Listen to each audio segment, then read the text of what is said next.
Good morning বন্ধুরা, কেমন আছেন আপনারা সবাই? আশা করছি সবাই ভালো আছেন, সুস্থ আছেন। আমিও ভালোই আছি। আজ হলো মঙ্গলবার, সকালে এখন 9:30 বাজে।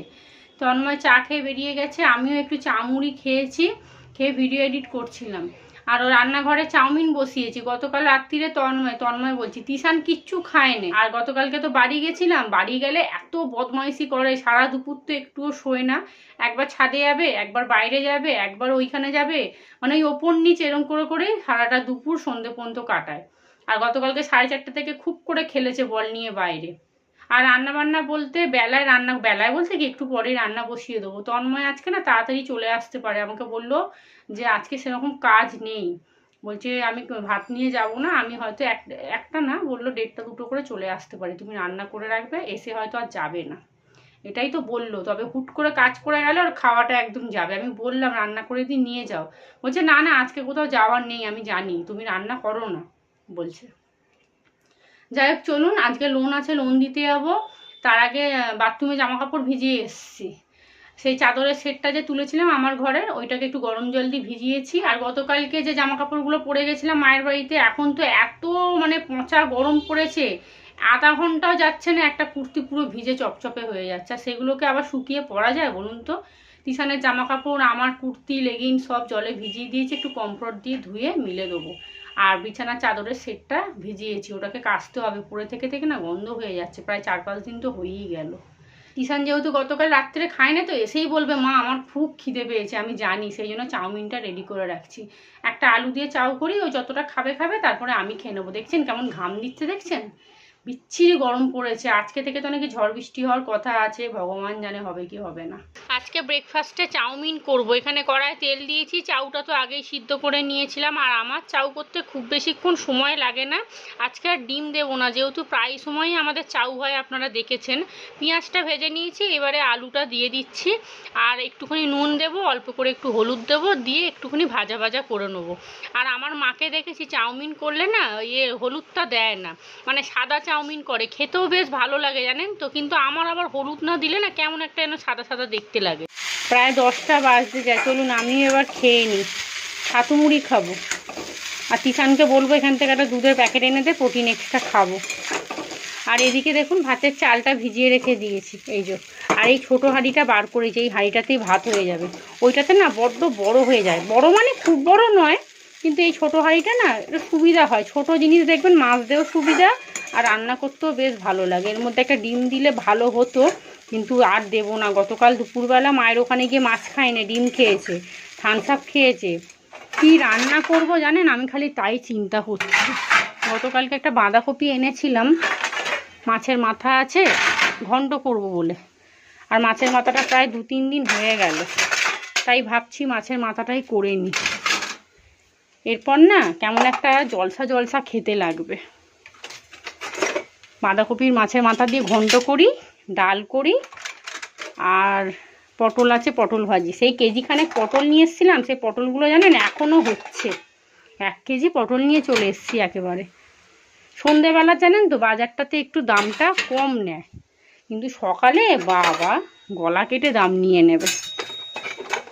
আর আমার এই লোনটা যেদিন শোধ হবে না, আমি গঙ্গা স্নান করে আসবো। লোন দেখবেন এমনি চললে একটা টেনশন, আর লোন নিতে নিতে জানেন তো একটা নেশা হয়ে যায়। যেই শোধ হওয়ার টাইম হবে না, মনে হবে আবার একটা নিই, আবার একটা নিই। টাকা তো না, ও বাবা, টাকা যেমন লোকের উপকার করে, সেরকম লোককে মৃত্যুর মুখে ঠেলেও দেয়। চলুন বাবারে,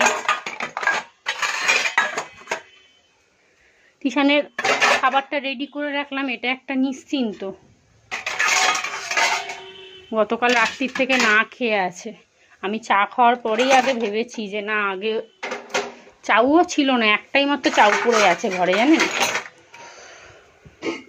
আজকে ভেবেছিলাম সকালে একবার বাজার যাব, একটু আম নিয়ে আসবো। তিশান কদিন ধরে আম করছে জানেন। তন্ময় একবার আম লিচু নিয়ে এসেছিলো, খেয়েছি। তবে তন্ময় যা আম নিয়ে এসেছিলো না, দারুণ দারুণ। তিশান আমার এরকম করে চাউ খেতে বেশি ভালোবাসে। এই যে এরকম বেশ লাল লাল হবে, ও বলবে মা একটু বেশি করে ভাজবে তো। ও আবার এরকম খেতে বেশি ভালোবাসে। চলুন ব্রেকফাস্ট হয়ে গেছে, আমিও ছাতু মুড়ি খেয়ে খদ্দরগুলো আগে ঝাঁট দিয়ে মুছে নিই। ওদিকে চাউমিনটা হয়ে গেছে, এবারে বাসি বিছানাটা তুলে নেবো। আর দেখুন এই চাদরটা বেশ বড়, কিন্তু সিল্কের চাদর তো রাত্রিবেলা যেই পাখাটা জোরে দিচ্ছি না, ও বাবা চাদর অর্ধেক উড়ে মাঝখানে চলে যাচ্ছে। তাই জন্য রাত্রিরে শোয়ার সময় চাদরটাকে একটু গুজেই শুই। আর দেখুন বিছানাটা গোছাতে গোছাতে তিশান চলে এসছে, আর এসে আমাকে একটা পেন হাতে দিয়েছে। ও সারা সপ্তাহে ভালো পড়া করেছে, ওদের কোচিংয়ে না সিস্টেমটা বেশ ভালো, যে বাচ্চা সারা সপ্তাহ ভালো পড়া করে তাকে একটা করে পেন দেওয়া হয়। তো ওকেও একটা পেন দিয়েছে, সেটা নিয়ে ও খুব খুশি একদম। তিশান পড়ে টড়ে চলে এসছে, এই দেখুন তিশানকে একটা পেন দিয়েছে আন্টি। ওদের কোচিংয়ে যারা ভালো পড়া করে তাদেরকে একটা করে পেন দেওয়া হয়। ও কদিন ধরে খুব ভালো পড়া করছে, তাই ওকে একটা পেন দিয়েছে। গতকালকে সন্ধ্যাবেলা আসার সময় ওর আন্টির সাথে দেখা হয়েছিল, যে আন্টিটা আর্টস আন্টি না, এটা ওদের ওই কোচিংয়ে হেড আন্টি। গতকাল রাত্রিবেলা ঘুমিয়ে পড়েছিল, অর্ধেক পড়া হয়েছে অর্ধেক পড়া করেনি। আবার 7টার সময় উঠে অর্ধেক পড়া করলো, 7টা থেকে 8টা অবধি পড়ে তারপরে গেছে পড়তে। বলতে পারবি না তো, ঘুমিয়ে পড়েছিস তো। মামার বাড়িতে গিয়ে যা শরীরকে মানে এ করিস। বললাম যে রাত্রিবেলাটা বাংলাটা বললাম, তাই বললো যে এইখানে যতটুকু পেয়েছে করে দিয়েছি তারপর। আচ্ছা, চাউ করে রেখেছি, খেয়ে নে। পেনটা রেখে দে। হ্যাঁ, খুলিস না, নতুন পেন রেখে দে না, সব পেন একসাথে নষ্ট করে না কেউ। না ব্যবহার করলে আবার কালি জমে যাবে। হ্যাঁ হ্যাঁ, ব্যবহার করবি মাঝে মাঝে। আর ওর স্কুলের ব্যাগটা জানেন ছিঁড়ে গেছে, গত 1 সপ্তাহ ধরে ও বলছে মা সেলাই করে আনো। এতবার রামতলা যাই আমি, মনেই থাকে না আমার। আজকে ঠাম্মার হাতে বিকেলে দিয়ে দিবি ব্যাগটা বাবু, বুঝলি? দিতেই হবে, ব্যাগটার কি অবস্থা, নিয়ে যেতে পারছি না জানেন, ওর কাঁধে লাগছে। রেখে দে পেনটা, রেখে দে। দেখেছিস তো ভালো পড়াশোনা করলে কত ভালো লাগে বলতো। এই যে পেনটা দিল কত ভালো লাগলো বলতো, যে হ্যাঁ আমি ভালো পড়া করেছি তাই পেন দিয়েছে। গতকাল সন্ধ্যেবেলা আন্টির সাথে দেখা হয়েছিল, আমাকে বলছে আন্টি কেমন পড়া করছে, বলছে কি ভালোই করছে, ভালো ছেলে, কিন্তু একটু তরবর করে। আমাকে বলছে পড়া বলবে, হু হু করে পড়া বলে, আমি অর্ধেক কিছু বুঝতেই পারি না। ওই ওকে বলেছি পড়া সবসময় আস্তে আস্তে বলবে। আমাকেও পড়া ধরতে দেয় জানেন, তাড়াহুড়ো করবে, যেন মনে হচ্ছে কোথাও বোধহয় ট্রেন ধরতে যাবে, সময় হয়ে গেছে। বাবা রাইটার্সে চাকরি করে। ব্যাগ তুলে রাখ, চাউ দিয়ে দিই। তিশানকে দিয়ে দিয়েছি, আর আমি এইটুকু নিলাম। আর এই যে মাছের মাথাটা জল দিয়ে ভিজিয়ে রেখেছি, নুন হলুদ মাখানোই আছে, তবে আরেকটু নুন হলুদ মাখাবো। চলুন এটা গিয়ে এখন একটু বসে খাই আগে, তারপরে আনাজপত্র কাটতে বসবো। কি বাবা, চাউমিনটা খেয়ে চলে আসলাম সবজিপাতি কাটতে। আর দেখুন বাঁধাকপিটা দেখে ওপর থেকে বেশ বড় লাগছিল, কিন্তু ও বাবা ওপরের খোলটা কাটতে একটুখানি একদম ভিতরটা। তবে এখন বাঁধাকপি করলে আমি তো খুব বেশি খাই না, তন্ময় মা আর তিশানি একটু খায়। আর আজকে বাঁধাকপিটা না একটু জল ফেলে তারপরে, মানে ভাপিয়ে জল ফেলে তারপরে রান্না করব। তাতে নাকি বলে গ্যাস অম্বলটা কম হয়। সেদিনকে বাবা বলছিল যে তুই বাঁধাকপি খাবি যখন, তখন বাঁধাকপিটা একটু ভাপিয়ে জল ফেলে দিবি। এমনিও নাকি ফুলকপি বাঁধাকপি ভাপিয়ে জল ফেলে দেওয়া খুবই ভালো, কিন্তু সময়ের অভাবে সেটা আর করা হয় না। কিন্তু ফুলকপিটা কিন্তু আমি জল ভাপিয়ে ফেলি প্রত্যেকবার। আর বাঁধাকপিটা কি বলুন তো, ঝিরিঝিরি করে কাটি তো ওই কড়ার মধ্যেই সিদ্ধ হয়ে যায়, তবে টাইমটা অনেকটা বেশি লাগে। যাই হোক চলুন, এখানে বড় গামলার মধ্যে বাঁধাকপিটা বসিয়ে দিয়েছি, হালকা ফুট ধরলেই সঙ্গে সঙ্গে গ্যাস বন্ধ করে দেবো, না হলে না আবার গলে যাবে। আর এদিকে প্রেসার কুকারে মুসুর ডালটাও বসিয়ে দিয়েছি, ঝটপট করে রান্না করব। আজকে ভোট গণনা আছে, আর টিভি খুলে একটুখানি বসবো, কিন্তু তিশান তো টিভিটাকে নিয়ে রেখে দিয়েছে, টিভি তো দেখতেই দিচ্ছে না। সে যাই হোক দুপুরের দিকটা করে টিভিটা একবার নেব। সকাল থেকে যেমনই দেখাক না কেন, দুপুরের পর না ওই গণনাটা ঠিকঠাক দেখায়, আর দেখতে তো হবেই, যাকে ভোট দিলাম সে জিতলো কিনা একবার দেখবো না। আর আমার বাবা তো সকাল 7টা থেকে শুরু করে দিয়েছে, আর বলবেন না, এখন রাত্রির 8টা-9টা অবধি মোটামুটি চলবে। যাই হোক চলুন তাড়াতাড়ি রান্নাবান্না সেরে নিয়ে তাহলে একটু টিভির কাছে বসতে পারবো। এখানে বাঁধাকপির ঘন্টটা বসিয়ে দিচ্ছি, আর ওদিকে কিন্তু আমি মুসুর ডালটাও বসিয়ে দিয়ে দিয়েছি। তেলের মধ্যে 5 ফোড়ন দিয়েছি, শুকনো লঙ্কা, তেজপাতা দিয়েছি, পেঁয়াজটা একটু ভাজা ভাজা করে নিয়েছি, নিয়ে এবারে আলুগুলো দিয়ে দিলাম। আর আলুগুলোকে না প্রেসারে আর সিটি মারলাম না, কারণ বাঁধাকপিটা হাফ সিদ্ধ করেছি, এই আলু সিদ্ধ হতে হতে বাঁধাকপিটাও সিদ্ধ হয়ে যাবে। টমেটোটা দিয়ে দিয়েছি, দিয়ে একটুখানি নাড়াচাড়া করে এইবারে আদা রসুন বাটা দেব। তারপরে প্রতিদিনের যা গুঁড়ো মশলা, হলুদ গুঁড়ো, লঙ্কার গুঁড়ো, নুন, এইসব দিয়ে ভালো করে মশলাটা কষিয়ে নেবো। তারপরে বাঁধাকপিটা দিয়ে দেবো, দিয়ে এইবারে ভিটভিট করে হোক এটা, আর ততক্ষণে আমি ঘরদোরগুলো পরিষ্কার করে নেবো। তবে খেতে হবে, খিদে পেয়ে গেছে। আর বাঁধাকপির ঘন্ট দেখবেন হতে না অনেকটা সময় লেগে যায়, তবে আজকে একটু ভাপিয়ে নিয়েছি তো খুব বেশিক্ষণ লাগবে না মনে হয়। সব রকম মশলা দিয়ে দিয়েছি, এবারে ঢাকা চাপা দিয়ে দিলাম। ব্যাস, মশলা কষানো হয়ে গেছে, এবারে বাঁধাকপিটা দিয়ে দিয়েছি। দেখতে পাচ্ছেন তো খুব বেশি কিন্তু সিদ্ধ করিনি। বাঁধাকপিটা এবারে ভালো করে আলুর সাথে মিশিয়ে নিচ্ছি, আর এইবারে মাথাটাও দিয়ে দেবো। মাথাটা না একটু ভেঙে দিচ্ছি, কারণ অনেক বড় মাথা তো। এমনিও যদি গোটা মাথা দিয়ে দিই না, একজনের মুখে অর্ধেক মাথা চলে যাবে, আর একজন তার মুখের দিকে হাঁ করে তাকিয়ে বসে থাকবে, মানে তার মুখে তো মাথা পড়বেই না। সেই জন্য একটু ভেঙে ভেঙে দিই, যাতে সবার পাতেই একটু একটু পড়ে। ব্যাস, বাঁধাকপি এবারে আস্তে আস্তে হতে থাক, কারণ আলুটা তো সিদ্ধ হবে, সেই সময়টুকু তো দিতেই হবে। আর এদিকে আমার ভাতও কিন্তু হয়ে গেছে। ভাতটা ভাবছিলাম ওপরে উবুর করব, কিন্তু এক হাঁড়ি ভাত হয়েছে তো নিচেই উবুর করে দিচ্ছি। আর এদিকে অনেকগুলো পটল কেটেছি, পটল ভাজা হবে। আর থোড় ভাজা করবো, জানেন তো, একটা সেই থোড় এনেছিলাম না, সেই থোড়টা তো এবার কালো হয়ে যাচ্ছে থেকে থেকে। এটার মধ্যে পটল ভাজা হচ্ছে, আর এখানে বাঁধাকপিটা হচ্ছে। হোক, চলুন এবারে আমি ব্রেকফাস্ট করি। অল্প একটু চাউ খেয়েছিলাম তো, পেটটা ভরা ছিল। 11:30 বাজতে যায়, এরপরে মাথা ঘুরে পড়ে যাব। মুড়িটা খাই আগে একটু বসে। উফ, এক নাগারে রান্নাঘরে কাজ করেছি তো শরীর কেমন করছে। চশমা পরে না কোনো কাজ করা যাচ্ছে না, এগুলো সব ঘেমে যাচ্ছে পুরো একদম, কিন্তু কিছু করারও নেই। চশমাটা যেই খুলে দিচ্ছে না, কেমন যেন ঝাপসা ঝাপসা লাগছে যেন। ঘরের লাইটটা তিশানকে বলেছি বন্ধ করে বস, ঘরটা ঠান্ডা হবে। আর আজকে ভোট গণনা, দুপুরে দেখি একবার টিভিটা চালাবো। এমনিও আমার বাবা সকাল থেকে শুরু করে দিয়েছে, মানে সেই 7টা থেকে শুরু করেছে ভোট গণনা শোনা।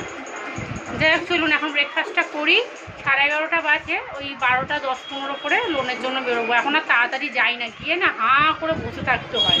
লোন দিয়ে এসেই আগে রান্নাঘরটা পরিষ্কার করেছি। অনেক বাসন ছিল, 2খানা কড়া মাজে, 2খানা কি 3খানা কড়া মেয়েছি। কড়াগুলোকে এখানে নামিয়ে রাখলাম, জল ঝরে গেছে, নাহলে না হুড়মুড়িয়ে সব পড়ে যাবে। এখানে বাসন কোসন মাজলাম, আর এখানে প্রেসার কুকারটা উবুর করে রেখেছি, জল ঝরুক ভিতরে ঢুকিয়ে দেবো। খাবার দাবার সব গুছিয়ে গেছি, রেখে দিয়েছি। এখন প্রায় 1টা বাজে, আর আজকে না মারাত্মক গরম পড়েছে। আর আমার না কাচাকুচিও হয়ে গেছে, জানেন, আমি লোন দিতে যাওয়ার আগে কাচাকুচিটা করে গেছিলাম। এই দেখুন,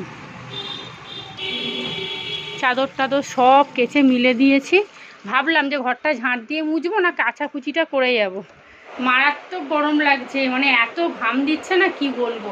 এসেই রান্নাঘরটা পরিষ্কার করলাম। গ্যাসের তলায় না অনেকটা ডাল পড়ে গেছে, আর গ্যাসের ঝিকগুলো সব বেঁকে গেছে তো, ডালটা কাত হয়ে অনেকটা পড়ে গেছে জানেন। সব নামিয়ে আবার পরিষ্কার করলাম। আর দেখুন চারদিকে সব জামা কাপড় ঝুলছে, এগুলো না সব ঘামের জামা কাপড়। ওই তিশান পড়তে গেছিলো, আর আজকে আর ধুলাম না, কেন বলুন তো, বাইরে মেলার জায়গা নেই, পুরো ভর্তি হয়ে আছে একদম। আর কাচাকুচিটা করেই রেখে গেছিলাম, ভাবছিলাম যে ঘরটা ঝাড় দিয়ে মুছে যাই। তারপর ভাবলাম কি না, এক কাজ করি, কাচাকুচিটা বরঞ্চ মিলে দিলে ঘন্টাখানেকে অনেকটা শুকিয়ে যাবে। যা গরম পড়েছে, রোদ্দুরটাও ভালো আছে। 4টে-5টার দিক করে না মোটামুটি চাদর, বালিশের ওয়ার এগুলো সব শুকিয়ে যাবে। তাই কাচাকুচিটা করে, রান্নাবান্না তো সব হয়েই গেছিলো। দেখলেন তন্ময় আসলো না, বলছি না এখন আমি যেতে পারবো না, বিকেলে যাবো। ওই বড় ছেলেটা কোথায় একটা নিয়ে গেছে ওকে। যাই হোক, চলুন এখন ঘরটা ঝাঁট দিয়ে মুছে স্নান করে আসবো, ব্যাস তাহলেই হয়ে যাবে। মোটামুটি 2টোর মধ্যে খেতে বসে যাবো, খিদেও পেয়ে গেছে। হাতুমুড়ি খেয়েছি, স্নান করে চলে এসেছি, তিশানের পুজো দেওয়া হয়ে গেছে। আজকে দুপুরে কি রাজকার্য করে রান্নাবান্না করলাম সেটা দেখাই। এই যে এখানে 1 হাঁড়ি ভাত করেছি, আর এই হলো মাছের মাথা দিয়ে বাঁধাকপির ঘন্ট, পুঁই শাকের ঘন্ট এক্ষুনি বলতে যাচ্ছিলাম, মাছের মাথা দিয়ে বাঁধাকপির ঘন্ট। আর এখানে পেঁয়াজ দিয়ে মুসুর ডাল, আর এই হলো থোড় ভাজা, যেটা তন্ময় খাবে না, আর এখানে পটল ভাজা। গুড ইভিনিং, সন্ধ্যে এখন 6:20 বাজে। তিশান এখনো ঘুম থেকে ওঠেনি। আমি এই সবে ঘুম থেকে উঠলাম, চোখ মুখ দেখে বুঝতে পারছেন এক ঘুম দিয়েছি একদম। আর একটু আগে টিভি চালিয়েছিলাম, ওই ভোটের ফলাফল দেখছিলাম। তো এখন টুকটাক কাজগুলো করব, জামা কাপড় তুলবো, রান্নাঘরে যাব, অনেকগুলো বাসন আছে সেগুলোকে জায়গা মতো তুলে রাখতে হবে, চা খাবো, মাথাটা না এখানটা একটু দেখছি ব্যথা ব্যথার মতো করছে, মানে খুব যে যন্ত্রণা হচ্ছে সেটা না, কিন্তু একটু ভার হয়ে আছে। আমার মনে হয় অনেকক্ষণ ঘুমিয়েছি তো সেই কারণে হয়তো মাথাটা ভার হয়ে আছে। তো বিছানা গোছাবো, তিশানকে বলছি সন্ধ্যেটা দিয়ে দে। আর রাত্রিরে রান্নাবান্না বলতে রুটি হবে আর অল্প করে একটু তরকারি হবে। বাঁধাকপির তরকারি অনেকটা আছে। আর সব থেকে বড় খবর হচ্ছে তন্ময় এখনো আসেনি। আমাকে বললো আজকে ভাত দিতে হবে না, আমি 1:30-2টোর মধ্যে চলে আসবো। ফোন করলাম 4টে 4:30 করে, বলছে না আমি কোথায় খায়ের বাগান না কোথায় একটা নাম কি বললো বুঝতে পারলাম না, বললো ওখানে এসছি, যেতে যেতে 6:30 7টা বাজবে। আমি ওকে সকালেই বলেছি যে দেখবে তুমি কাজে যাও, তোমাকে হুট করে এমন জায়গায় নিয়ে যাবে না, তুমি সন্ধ্যে ছাড়া তুমি ঘরে আসতেই পারবে না। আর আমি বললাম কি খেয়েছো, বলছে কি চাউমিন সিঙ্গারা কিনে খেয়েছে, মানে সিঙ্গারার ভিতরে চাউমিন। বললো ওই 2খানা কিনেছিলাম, গাড়িতে বসে খেয়েছি। আর সকালবেলা বললো 1 কাপ চা আর একটা কি বিস্কুট না কি খেয়েছিল। এখান থেকে তো পাউরুটি আর চা খেয়ে গেছে। এখন আমাদের এই সামনের দোকানটায় না অনেক রকম পাউরুটি পাওয়া যায়, একদম সামনেই। অনেক জামা কাপড়ও আজকে আছে, গোছাতে হবে সব। আর শোকেসটা আবার অগোছালো হয়ে গেছে। তিশান একটা জামা প্যান্ট বার করবে আর 10 টাকা ফেলবে, ঠিক যেমন ছেলে তেমন ঠিক বাবা। গুছিয়ে রাখবে না, অথচ আমার নাইটির ওপরটা কি সুন্দর গোছানো, আমি তো গুছিয়ে রাখি, কিন্তু এরা দুজনে কি করবে, গোছাবে না, তলা দিয়ে টানবে ওপর দিয়ে টানবে, সব হুড়মুড়িয়ে পড়ে যাবে। চলুন। হ্যাঁ, আর মাকে না ফোন করেছিলাম, আসতে বলেছি, আসবে কি না জানি না। বলেছি তো মা আসবে, বলছে দেখি পারলে যাব। মা আসলে না একটু গল্প টল্প করি তো বেশ ভালো লাগে। দুপুরের ঘুমটা খুব দরকার, নাহলে সন্ধ্যের পর না দেখি চোখটা বুজে আসে, শরীরটা কেমন দুর্বল লাগে। বেশি ঘুমোলে জানেন তো তাহলে আবার শরীর দুর্বল ভেবে নেবেন। অতিরিক্ত ঘুম আবার শরীরের জন্য ভালো না। আর যেই আমি ঘুম থেকে মানে বিছানা থেকে উঠে দাঁড়ালাম না, ভস করে মাথাটা কেমন ঘুরে গেল। আমি ভাবছি এই মেরেছে, ভস করে মাথা ঘুরে গেল, ফস করে তো আমি নিচে পড়ে যাবো, তাহলে কি হবে। শরীরটা দুর্বল বুঝতে পারছি। রাক্ষসের মতো এত খাচ্ছি, কোথায় যে খাওয়াগুলো যাচ্ছে ভগবান জানে। কুড়ে খাড়া খাচ্ছি, ভাত রুটি মাছ মাংস। এখন ডিম সিদ্ধটা খাওয়া বন্ধ করে দিয়েছি। তবে বাবা বলছিল, গতকালকে বাড়ি গেছিলাম, বলছে তোর যদি মাথা ঘোরে তাহলে প্রেশারটা একবার চেক করিয়ে নিবি। তবে খুব ঘুরছে সেটা না, কিন্তু মাঝের মধ্যে হুট করে এখন দাঁড়াচ্ছি না, তখন দেখছি ফট করে চক্কর খেয়ে যাচ্ছে একদম। একবার প্রেশারটা দেখিয়ে নেবো। আর বাবা বলছিল যে এখন 2-4 দিন একটু ডিম সিদ্ধ খাবি গরম গরম। দেখি আগামীকাল সকালে ডিম সিদ্ধ করে খাবো। এখানে জামা কাপড় সমস্ত তুলে নিয়েছি, দেখুন পুরো একদম পাহাড় হয়ে গেছে। আর তিশানের এখনো ঘুম ভাঙছে না।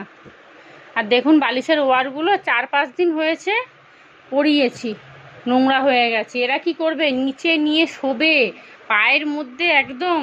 আর এগুলো তো তুলোর বালিশ নয় তো, ওই পায়ের মধ্যে নিয়ে পাশ বালিশ করে শোয়, তো আরও নোংরা হয়ে গেছে। দেখুন বললেও শোনে না, এও এরকম করে আর তন্ময়ও করে। আর দেখুন ওই লোকনাথ বাবার পুজোর দিনকে ওনাকে ধুতিটা পরিয়েছিলাম, কি সুন্দর দেখতে লাগছে। আর তার সাথে হাতটাও বেশ ম্যাচিং হয়ে গেছে, সুন্দর হয়েছে। এ বাবা সন্ধ্যে দিয়ে দে, তাড়াতাড়ি ওঠ। চলুন আমি এবার যাই একটু চা করতে। এই যে কাঁড়িখানেক বাসন অপেক্ষা করছে আমার জন্য। আর এখানে খাবার দাবারগুলো ওখানে ঢুকিয়ে রাখি, তন্ময় আসবে একটু পরে, ও কতটা কি খায় দেখি, তারপরে ফ্রিজে তুলে দেবো। আজকে যা পচা গরম পড়েছে না, একটাও গাছের পাতা নড়ছে না দেখুন। বাবা একটু হাওয়াও দিচ্ছে না, হাওয়াটা দিলে তবু একটু ঠান্ডা ঠান্ডা লাগে। চলুন এইটার মধ্যে চাটা খাই আগে, তারপরে যা করার করব। আটাটা তাড়াতাড়ি মেখে নেবো আজকে। এখন বাজে রাত্রি 7:30। তন্ময় এসে খাওয়া দাওয়া করে নিয়েছে। এখানে অনেক খাবার দাবার বেঁচেছে, দেখুন 1 বাটি ডাল আছে, এখানে বাঁধাকপির ঘন্ট আছে বড় বাটির 1 বাটি, এখানে থোড় ভাজা আছে, আর এটার মধ্যে কি আছে, ও ভাত আছে অনেকটা। দেখছেন রাত্রিরে মনে হয় রান্না বোধহয় করতেই হবে না। পটল ভাজা আছে, মোটামুটি যা খাবার দাবার আছে না দুজনের মতো হয়ে যাবে। দাঁড়ান একটুখানি বাইরে যাই, অনেকক্ষণ থেকে বক্সের আওয়াজ শুনতে পাচ্ছি। এই যে আমাদের এখানে তৃণমূল জিতেছে, দুপুর থেকে বাজি ফাটছে, আর এখন তো দেখছি এক দল মহিলা সব নাচতে নাচতে যাচ্ছে বক্স বাজিয়ে। যাই হোক, রাজনীতি সম্পর্কে সেরকম কিছু বুঝি না, তাই এসব নিয়ে আলোচনাও করতে চাই না। যাকে ভালোবাসি তাকে গিয়েই ভোটটা দিয়ে এসছি, এটুকুই জানি। কিষান এখানে ছাতু খাচ্ছে, কি খাবো করে লেবু দিয়ে একটু ছাতু গুলে দিলাম মোটা করে, ওটাই খেলো। খেতে বেশ ভালো লাগে, কিন্তু লেবু দিলে না প্রচণ্ড অ্যাসিড করে। এখানে ও পড়তে বসে গেছে। জামা কাপড়গুলো এবারে ভাঁজ করব, তবে আগে আটাটা মেখে নিই। আর বাইরে দেখুন কি হাওয়া দিচ্ছে, কোথাও একটা বৃষ্টি হচ্ছে, সেই ঠান্ডা হাওয়াটা আসছে। এখন বেশ ঝমঝমিয়ে বৃষ্টিটা হবে। ও এই দেখ দেখ দেখ, একটু আগে তিশান গেছিল প্রজেক্টের সব ছবি টবি আনতে, এনেছে এই যে। এই দেখুন। 3টে পাইনি, 3টে গুগলে দেখাচ্ছিল। তাহলে কি হবে? ওটা ইংরাজিতে গুগলে সার্চ করে নে বইটা তোল, মাঝখানটা রেখে দিই। একটু আগে আপনাদের বলছিলাম ঠান্ডা হাওয়া দিচ্ছে, কোথাও একটা বৃষ্টি হচ্ছে। এই দেখুন আমাদের এখানে বৃষ্টি শুরু হয়ে গেছে, হাওয়া দিতে দিতেই ঝমঝমিয়ে বৃষ্টি শুরু হয়ে গেছে। এই যে জোরেই এসছে বৃষ্টিটা বাবু, এখন 1 ঘন্টা জোরে বৃষ্টিটা হলে তবে ওয়েদারটা ঠান্ডা হবে। ভালো জোরেই নেবেছে রে বাবু। ইস জল ঝাপটা ঢুকছে দেখ। চলুন আটা মাখবো। আটা মাখতে গিয়ে দেখছি এরকম ঝমঝমিয়ে বৃষ্টি শুরু হয়েছে। এখানে আটা মাখা হয়ে গেছে, অল্প করে আটা মেখেছি, কারণ আমি আর তিশান শুধু খাবো। তন্ময় মুড়ি খাবে, মায়ের ভাত আছে। এখানে বাসনগুলো সব মেজে নিয়েছি। আর পরশু দিনকে সেই রামতলা গেছিলাম, ফুচকার সাথে এই পাঁপড়টাও নিয়েছিলাম। এই পাঁপড়টা এখন ভাজবো। আর এখন বৃষ্টিটা একটু কমেছে, আধা ঘন্টা বেশ জোরে বৃষ্টি হয়েছে। ওয়েদারটা পুরো ঠান্ডা হয়ে গেছে, হাওয়া দিচ্ছে দেখ বাবু কি। আর রুটি করব না, একটু তেল দিয়ে পরোটা করব, তিকোনা পরোটা, আটার পরোটা। চলুন, আর তার সাথে হবে আলু চচ্চড়ি। বাসনগুলো মেজেছি, এক্ষুনি দেখুন শুকিয়ে গেছে, যেহেতু হাওয়া দিচ্ছে তো খুব, হাওয়াতেই সব শুকিয়ে গেছে। এই পাঁপড়গুলো না তেলের মধ্যে ভাজলে বেশ বড় হয়, কিন্তু আজকে দেখছি এ বাবা একবারে সেই একটু একটু হয়ে যাচ্ছে। কেন কি জানি, তেলটা তো অনেকটাই দিয়েছি। আর এইটা না ছোট পাঁপড়গুলো, জানেন এটা সাবুর পাঁপড়, একদম ছোটোটা। এর থেকে যেগুলো বড় বড় হয় সেগুলো না পুরো একটা বড় প্লেটের সাইজে হয়, আর খেতে দুর্দান্ত লাগে। আমার এই পাঁপড়গুলো খেতে বেশ ভালো লাগে, কিন্তু তন্ময় তো এইসব পাঁপড় খায়ও না, আরও নেবেও না। যা ভাজছি মোটামুটি আমি আর তিশান খাবো। খুব খিদে পেয়েছিল, তাই জন্যই ভাবলাম যে পাঁপড়টা আছে এখন ভেজে নিই। সন্ধ্যেবেলা 1 কাপ চা 2টো বিস্কুট খেয়েছি, কিন্তু তাতে তো আর পেট ভরছে না। চলুন, এখানে রান্নাবান্না বসিয়ে দিয়েছি, এখানে পরোটা ভাজছি। আর যেহেতু তিশানের জন্য আর আমার জন্য পরোটা হচ্ছে, খুব বেশি করব না, ওই 6টা কি 7টা করব। আর আটার পরোটা দেখবেন খেতে কিন্তু খুব ভালো লাগে, কিন্তু তন্ময়ও খেতে পছন্দ করে না, মা খায়, মায়ের কোনো প্রবলেম নেই। কিন্তু ওরা দুজনে ওরা মুড়ি খাবে, তন্ময় মুড়ি খাবে আর মা খাবে ভাত। আমি কথা বলতে বলতে জানেন তো কথা হারিয়ে ফেলি, আমার মুখে কথা জড়িয়ে যায়। রান্না বান্না করে নিয়ে ওই ঘরে গিয়ে একটু বসবো। আর যেহেতু ঝমঝমিয়ে বৃষ্টি হয়েছে তো ওয়েদারটা পুরো ঠান্ডা হয়ে গেছে, আজকে রাত্রিরে ঘুমটা বেশ ভালোই হবে। আর এখানে প্রেসার কুকারে আলু চচ্চড়ি বসিয়ে দিয়েছি। এই ঘরে তিশান বসে আরামসে টিভি দেখছে, আর আমার জামা কাপড়গুলো গোছানো হয়ে গেছে, এবারে জায়গা মতো রেখে দেবো। চলুন ব্লগটাও তাহলে এখানেই শেষ করি। আপনারা সবাই ভালো থাকবেন, সুস্থ থাকবেন, সাবধানে থাকবেন। ব্লগটা যদি ভালো লাগে চ্যানেলটা অবশ্যই সাবস্ক্রাইব করবেন। আজকের মতো সবাইকে টাটা।